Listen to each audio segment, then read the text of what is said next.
अस्सलाम वालेकुम क्लास। आज का हमारा topic well written goals and goal setting के बारे में है। Characteristics of well written goals. तो वेल रिटन गोल्स क्या होते हैं क्लास? ऐसे गोल्स जो आपके बिल्कुल स्पेसिफाइड होते हैं, जो बिल्कुल स्टेटेड होते हैं, क्लियर होते हैं, जिसके बारे में आपको कोई एम्बिगुइटी नहीं होती। ऐसे गोल्स हमारे लिए वेल रिटन गोल्स होते हैं। वेल रिटन गोल्स की ये जो फीचर्स हैं वो हैं टेबल नंबर 8.4 पे। फर्स्ट इसका ये है कि written in terms of outcomes rather than actions. मतलब आप ये जब आप अपना गोल राइट कर रहे होते हैं, गोल को लिख रहे होते हैं कि आपका इन फ्यूचर क्या गोल है, तो उसको ये ना बताएं, ये ना लिखें कि आप करना क्या चाह रहे हैं। आप ये देखें आपको रिज़ल्ट्स क्या मिल रहे हैं, मिलेंगे। मतलब इन फ्यूचर आप रिज़ल्ट्स क्या रिक्वायर्ड कर रहे हैं, क्या आउटकम्स रिक्वायर्ड है। ना कि ये बताएं कि आप ये स्टेप्स करेंगे या ये एक्शंस लेंगे और फिर उसके बाद आप ये रिक्वायर्ड कर रहे हैं। ऐसा ना करें, बल्कि इसको स्टेट करें कि आपको आउटकम्स क्या रिक्वायर्ड हैं। उसके बाद आपके जो गोल्स हैं वो मेजरेबल एंड क्वांटिफाइबल होने चाहिए। मतलब आपको पता हो कि आपने कितने परसेंट गोल को अचीव कर लिया है, आप उसको मेजर कर सकें। Clear as to a time frame. आप टाइम पॉइंट ऑफ व्यू से उसको क्लियर करें कि कितने टाइम पे आपने गोल को अचीव करना है। लाइक 2 ईयर्स में, 2 मंथ्स में, 3 मंथ्स में, कौन सा आपका टाइम फ्रेम किसको कितना है। Challenging jet attainable. मतलब जब तक आप उसको अचीव नहीं कर लेते वो आपके लिए जस्ट लाइक अ चैलेंज होना चाहिए। जब तक हम उसको एज अ चैलेंज एक्सेप्ट नहीं करेंगे, हमारे अंदर मोटिवेशन उतनी ज़्यादा नहीं होगी। रिटन डाउन लिखें। आप उसको लिखते लिखें कि आप उसकी आपकी रिक्वायरमेंट क्या है, इन फ्यूचर आप क्या चाहते हैं। आपको ये अगर गोल अटेन हो जाता है तो देन आपके क्या क्या इसके क्या क्या कॉन्सिक्वेंसेस हो सकते हैं, और अगर आपको नहीं होता अटेन तो देन इसके क्या कॉन्सिक्वेंसेस होते हैं। इन फ्यूचर आपके लिए क्या कितना बेनिफिट हो सकता है, आपने कितने परसेंट कर लिया है, कितना आपका पेंडिंग है। उससे आपकी मोटिवेशन इंक्रीज़ होती है। Communicated to all necessary organisational members. जो मेंबर्स इसके अंदर इंटरेस्टेड हैं, अगर वो किसी स्पेसिफाइड एरिया का है तो उस एरिया के लोगों के साथ कम्युनिकेट करें। अगर वो पूरी ऑर्गेनाइजेशन के लिए है, ओवरऑल ऑर्गेनाइजेशन के लिए है, तो ओवरऑल ऑर्गेनाइजेशन के साथ उसको जितने भी उसके मेंबर उसके अंदर इन्वॉल्व हैं उनके साथ डिस्कशन करें। Steps in goal setting. First one, review the organisation mission और purpose. Class mission statement organisation की एक ऐसी स्टेटमेंट होती है जो ऑर्गेनाइजेशन के ओवरऑल पर्पस को परस्यू कर रही होती है, ऑर्गेनाइजेशन के पर्पस के बारे में आपको गाइड कर रही होती है। तो मिशन स्टेटमेंट या मिशन जो है वो पहले क्लियर करें, देन गोल सेट करें कि आपके ऑर्गेनाइजेशन का पर्पस क्या है, व्हाई यू आर हियर। आप ऑर्गेनाइजेशन को क्यों चला रहे हैं, ऑर्गेनाइजेशन को चलाने का पर्पस क्या है, आपकी ऑर्गेनाइजेशन से सोसाइटी को या आपको क्या फ़ायदा हो सकता है, वो आपका मिशन होगा। और मिशन के बाद आप उसको मिशन पहले सेट करें, क्लैरिफाई करें और देन उसको अपने गोल को सेट करें, उसका रिव्यू करें। Evaluate available resources. आप ये देखें कि जो गोल आप अटेन करना चाह रहे हैं, जो गोल आप अचीव करना चाह रहे हैं, उस गोल को अचीव करने के लिए either you have sufficient resources और नॉट। ठीक है, क्या आपके पास रिसोर्सेज इनफ हैं या नहीं है। अगर रिसोर्सेज इनफ हैं तो इट मीन्स कि आप गोल को अचीव कर सकते हैं। अगर रिसोर्सेज ही नहीं तो डेफिनेटली आप नहीं कर सकते। डिटरमाइन द गोल्स इंडिविजुअली और विद इनपुट फ्रॉम अदर्स। अपने गोल को अवेल्यूएट करें, खुद भी करें और दूसरों से भी आउटपुट लें, दूसरों से भी उसके रिव्यूज़ लें, दूसरों से भी इनपुट लें, दूसरों से भी रिव्यूज़ लें कि आप जो गोल कर रहे हैं अचीव, उसमें आपको कितने परसेंट अचीवमेंट हो गई है, आपका गोल कितने परसेंट इन प्रोसेस है, कितने परसेंट पेंडिंग है, और आइदर इन फ्यूचर हो भी सकता है कंप्लीट या आपको स्टॉप करना पड़ेगा। Write down the goals and communicate them to all who needs to know. कि उन सब के साथ डिस्कशन करें जिनके साथ गोल की कोई ना कोई गोल किसी हद तक उनके साथ रिलेट कर रहा है। And last one, review results and whether goals are being met. यहाँ हम कंट्रोलिंग स्टेप को फॉलो करते हैं कि अपने गोल को कंपेयर करें अपने प्लान्स के साथ जो आपने डिसाइड किया हुआ था, आइदर आपने वो गोल अचीव कर लिया है या नहीं। अगर कर लिया है, आपके डिज़ायर्ड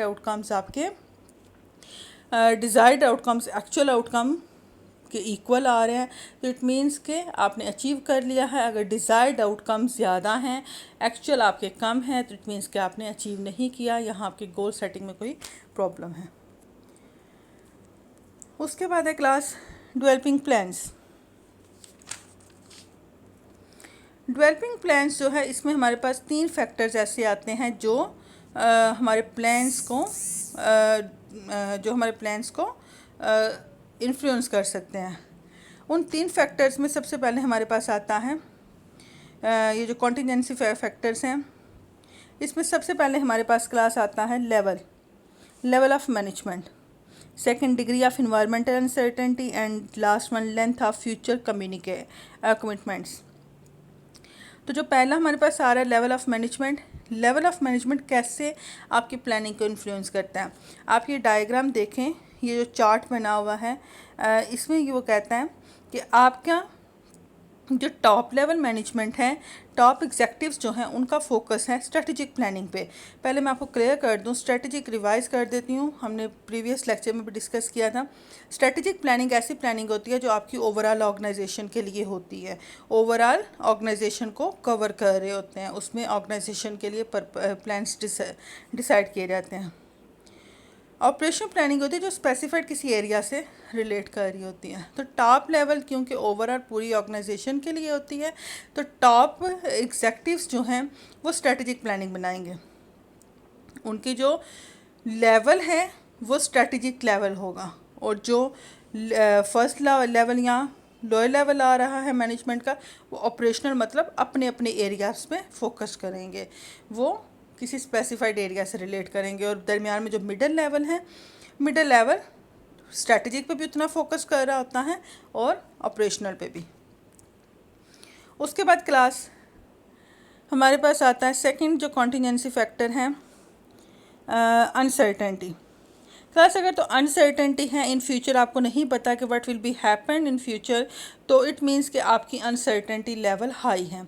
अगर अनसर्टेनिटी हाई है तो आपके प्लान्स जो हैं वो स्पेसिफिक प्लान्स होने चाहिए, मतलब आप उनको टाइम टू टाइम चेंज कर सकें, आपके फ्लेक्सिबिलिटी उसके अंदर होनी चाहिए। आपको पता है कि अगर आप मतलब जैसे आप डिसाइड कर लेते हैं कि हम 30% प्रॉफिट अचीव करेंगे, बट इन फ्यूचर आपको पता ही नहीं कि आपकी अनसर्टेनिटी किस हद तक हो सकती है, आपकी कंडीशंस क्या होंगी, इकोनॉमिक कंडीशंस चेंज हो सकती हैं, inflation deflation, financial condition change हो सकती है, कुछ भी हो सकता है। इन फ्यूचर आपकी गवर्नमेंट चेंज हो जाती है, अगर पॉलिटिकल कंडीशन चेंज हो जाती है, पॉलिसीज़ चेंज हो जाती हैं, तो यहाँ आपको नहीं पता अनसर्टेनिटी आपकी किस हद तक जा रही है। जब अनसर्टेनिटी आपको क्लियर नहीं है तो अनसर्टेनिटी का लेवल आपका यहाँ हाई होगा।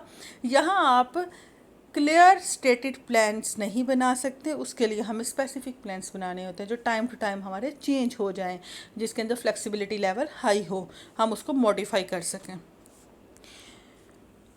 और उसके बाद हमारे पास आता है लास्ट कॉन्टीजेंसी फैक्टर जो है वो टाइम फ्रेम। तो क्लास जो टाइम फ्रेम होता है वो ये है कि आपके प्लान्स जो हैं ना तो वो too much long time period के लिए होने चाहिए, ना ही too much short time period के लिए, कि इसमें उसकी इनफेक्टिवनेस एंड इनएफिशिएंसी आ जाती है। आपके प्लान्स उतने आपके लिए क्या कहते हैं उसको, मतलब उनके रिजल्ट्स उतने अच्छे आपको नहीं मिलते जितने आप एक मॉडरेट लेवल तक अपने प्लान्स को रखें। उसके बाद 2 अप्रोचेज़ हैं हमारे पास, approaches to planning. First approach आती है फॉर्मल प्लानिंग डिपार्टमेंट, और सेकंड अप्रोच जो है वो हमारी ऑर्गेनाइजेशनल मेंबर से रिलेट कर रही हैं। फॉर्मल प्लानिंग डिपार्टमेंट एक ऐसी अप्रोच होती है प्लानिंग की जिसमें आपके ग्रुप ऑफ मेंबर्स होते हैं जो प्लानिंग में स्पेशलिस्ट होते हैं। उन्होंने जस्ट प्लान्स बनाने होते हैं, ठीक है, और प्लानिंग करना उनका एक बेसिक पर्पस होता है। उसके अलावा वो ऑर्गेनाइजेशन के अंदर किसी किस्म की इन्वॉल्वमेंट नहीं करते। इससे नुकसान ये होता है कि आपके जो मतलब एक ग्रुप ऑफ पीपल है वही प्लान्स बना रहा है, बाकी लोगों के साथ वो कोई रिकमेंडेशन या कोई भी उनसे सजेशन वगैरह नहीं ले रहा, तो वो भी आपकी ऑर्गेनाइजेशन के लिए नुकसानदेह हो सकता है। बिकॉज ऑर्गेनाइजेशन के जो गोल्स होते हैं वो ओवरऑल ऑर्गेनाइजेशन में मिल के काम करना होता है। अगर एक जो स्पेसिफाइड ग्रुप है वो सिर्फ ये काम कर रहा है, तो इट मीन्स कि उन्होंने इतनी हद तक ऑर्गेनाइजेशन को ऑब्ज़र्व नहीं किया होगा। जिस बंदे ने काम करना होता है, जिसने गोल अचीव करने में एक्चुअली स्टेप फॉलो करने होते हैं या परफॉर्म करने होते हैं, उसको ज़्यादा बेहतर पता हो सकता है कि आपकी जो प्लानिंग है वो किस हद तक ठीक है, किस हद तक ठीक नहीं है। यहाँ हम एक्चुअली सेंट्रलाइजेशन की तरफ आ जाते हैं। फॉर्मर प्लानिंग डिपार्टमेंट में सेंट्रलाइजेशन का फैक्टर आता है कि सिर्फ एक ही ग्रुप ऑफ पीपल जो है वो प्लानिंग कर रहा है, दूसरों के साथ कोई भी उनकी सजेशन या रिकमेंडेशन या कोई भी कंसल्टेंसी नहीं है। सेकंड अप्रोच हमारी इससे अपोजिट होती है। सेकंड अप्रोच ये है कि हम इसमें अपने दूसरे ऑर्गेनाइजेशन के जो मेंबर्स होते हैं, इस डिपार्टमेंट के अलावा ऑर्गेनाइजेशन के बाकी जो मेंबर्स हैं उनको भी इन्वॉल्व करते हैं और उनके साथ भी प्लानिंग करते हैं, प्लान्स डिस्कस करते हैं, ताकि गोल्स जो हमें अचीव हों इन फ्यूचर उससे हमें ज़्यादा अच्छे रिजल्ट्स मिल सकें। डेट्स इट, आपका चैप्टर ये भी वाइंड अप हुआ।